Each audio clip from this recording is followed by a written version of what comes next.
Hello everyone, this is doctor Jeevesh Yadav. तो according to NCISM syllabus हम लोग समित अध्ययन पार्ट 2 देख रहे हैं, जिसके अंतर्गत ऑलरेडी हमने सूत्री स्थान, निदान स्थान, विमान स्थान कवर कर रहे हैं। ठीक है।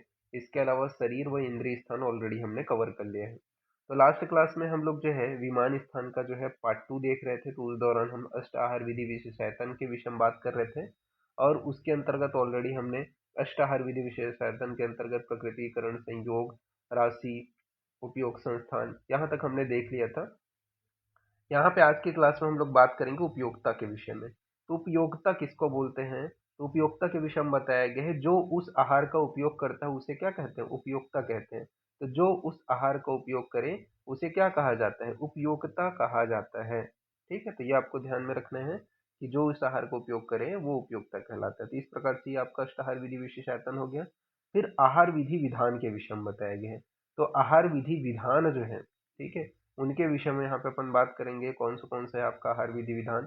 तो सबसे पहले तो यहाँ पे आपका सबसे पहले तो उष्ण आहार। ठीक है। तो आहार विधि विधान के अंतर्गत सबसे पहले उष्ण उष्णम नियात। ठीक है। तो उष्ण आहार का प्रयोग करना चाहिए।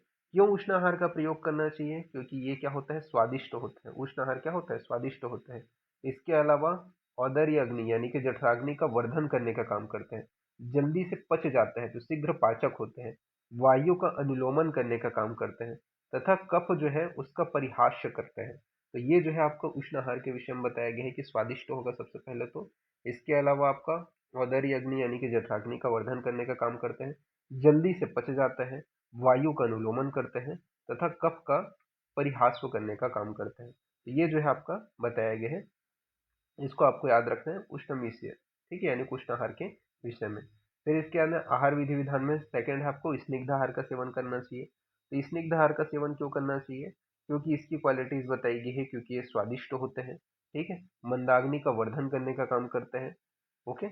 इसके अलावा शीघ्र पाचन कर जल्दी से डाइजेस्ट हो जाते हैं, वात का अनुलोमन करने का काम करते हैं, शरीर की पुष्टि कर तथा इंद्रियों को दृढ़ता करते हैं, बलवर्धक होता है तथा वर्ण प्रसादक होते हैं।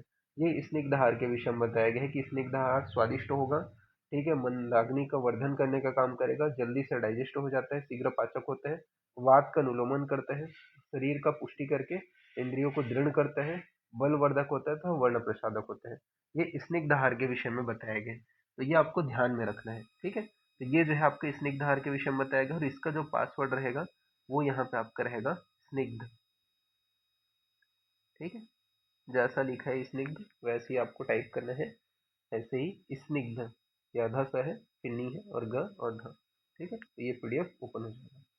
नाउ नेक्स्ट अपन आगे बढ़ते हैं। स्निग्ध आहार के बाद में आपका आता है मात्रावत आहार। ठीक है। तो मात्रा पूर्वक भोजन करना चाहिए।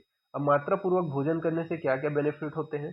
तो मात्रा पूर्वक भोजन करने से वात पित्त कफ को प्रकोपित ना करके करने वाला होता है। तो ये क्या है? आपका त्रिदोष को प्रकोपित करने वाला नहीं होता है। अगर आप मात्रा पूर्वक आहार करते हो तो वो तीनों दोष को प्रकोपित नहीं करते हैं। साथ ही साथ आयु को बढ़ाएगा, यानी कि आयु वर्धक होगा। इसके अलावा आहार का सम्यक रूप से पाचन कर मल का जो है सुखपूर्वक निष्कासन हो जाएगा, यानी कि आप निश्चित अमाउंट में जब भोजन करोगे तो उसका प्रॉपर डाइजेशन हो जाएगा, और प्रॉपर सही टाइम में वो शरीर से बाहर निकल जाएगा, उसका जो अपशिष्ट है या मल है वो। इसके अलावा शरीर की उष्णता को नष्ट नहीं करता है। तो शरीर में जो टेम्परेचर है वो मेंटेन करके रखता है, उष्णता को नष्ट नहीं करते हैं, और बिना कष्ट के पाचन हो जाते हैं। तो ये क्या है? मात्रा पूर्वक आहार के लाभ में बताए गए हैं। ठीक है। फिर इसके बाद में आहार के जीर्ण होने के पश्चात ही भोजन करना चाहिए। ठीक है। तो जीर्ण अस्नियात यानी कि भोजन जो है, आप भोजन जो किए हैं, ठीक है, उसके जीर्ण होने के बाद में ही नेक्स्ट आपको भोजन करना चाहिए। अब इसके क्या क्या बेनिफिट है? तो ये क्या है? धातुवर्धक होते हैं तथा आयु वर्धक होते हैं। ठीक है। तो अगर आप क्या करोगे, अब भोजन के जीर्ण होने के बाद में आप जो है भोजन करोगे तो वो क्या है? आपका धातुओं को बढ़ाएगा तथा आयु का वर्धन करेगा। फिर इसके बाद में वीर्य विरुद्ध आहार नहीं करना चाहिए। ठीक है। तो वीर्य विरुद्ध जो आहार है उससे क्या बताया गया है? तो अविरुद्ध वीर्य वाले, ठीक है, वो आपको जो है आहार को सेवन करना चाहिए। इससे क्या होता है? तो विरुद्ध आहार सेवन जन्य जो विकार है उनसे रक्षा होती है। मतलब आप विरुद्ध वीर्य वाले आहार सेवन नहीं करोगे तो इनसे जो भी डिसीज होने वाले रहेंगे वो उत्पन्न ही नहीं होंगे। तो उससे क्या है? आपको प्रिवेंशन हो जाएगा। तो वही बोला गया है, विरुद्ध आहार सेवन जन्य विकार से रक्षा होती है। फिर इसके बाद में बोला गया है इष्ट देश में यानी कि जो अच्छा स्थान है या जो आपका अच्छा मन जहाँ पे लगता है वहां पे ही बैठ के भोजन करना चाहिए, इष्ट देश में रह करके यानी आपको भोजन करना चाहिए। तो ये क्या होता है, सुखकर होता है। ठीक है, आपको भोजन में रुचि लगेगा, आप अच्छे स्थान पे बैठ के भोजन करोगे। न अति द्रुत, यानी कि बहुत जल्दी जल्दी भोजन नहीं करना चाहिए। अगर आप जल्दी जल्दी भोजन करोगे तो क्या है, अवसादन उत्पन्न कर देगा। इस वजह से अति द्रुत होकर के भोजन नहीं करना है, जल्दी जल्दी भोजन नहीं करना है। न ही बहुत ज्यादा लेट से भोजन करना है। अगर आप ज्यादा लेट से भोजन करोगे, न अति विलंब, यानी कि बहुत ज्यादा अगर आप लेट से भोजन करोगे तो वो क्या है, आपका शरीर में शीघ्रता से जा करके वो जो अग्नि है वो विषम हो जाएगी और उसका पाक नहीं हो पाएगा। इसी वजह से आपका बोला गया है कि अत्यधिक विलंबता के साथ में भी भोजन नहीं करना चाहिए। फिर बोला गया है अजल्पम असहनम तन्मय, यानी कि आपको यह बोला गया है कि बिना जल के भोजन नहीं करना है। ठीक है, इसके अलावा तन्मय हो लगा करके, मन लगा करके ही भोजन करना है। ठीक है, जबरदस्ती भोजन नहीं करना है। इससे अगर आप ऐसा करोगे तो क्या होगा, अति द्रुतता का जो प्रभाव है, ठीक है, दुष्परिणाम है, जैसे जल्दी जल्दी भोजन करने की वजह से जो उत्पन्न हुआ था वो सारे परिणाम उत्पन्न हो सकते हैं।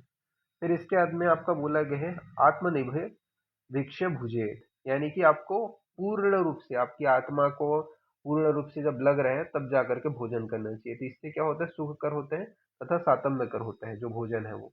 ठीक है, तो इस प्रकार से ये जो चैप्टर है इसके अंतर्गत अष्टाहार विधि विशेषायतन इंपॉर्टेंट है।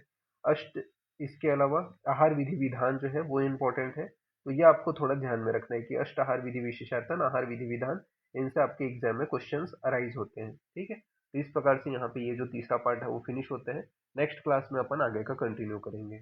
ओके, इसका पीडीएफ मैंने already Telegram channel doctor Jeevesh Yadav notes के ऊपर अपलोड कर दिए हैं, आप वहाँ पे जा करके पीडीएफ डाउनलोड कर सकते हैं। ओके, तो फिर थैंक यू क्लास।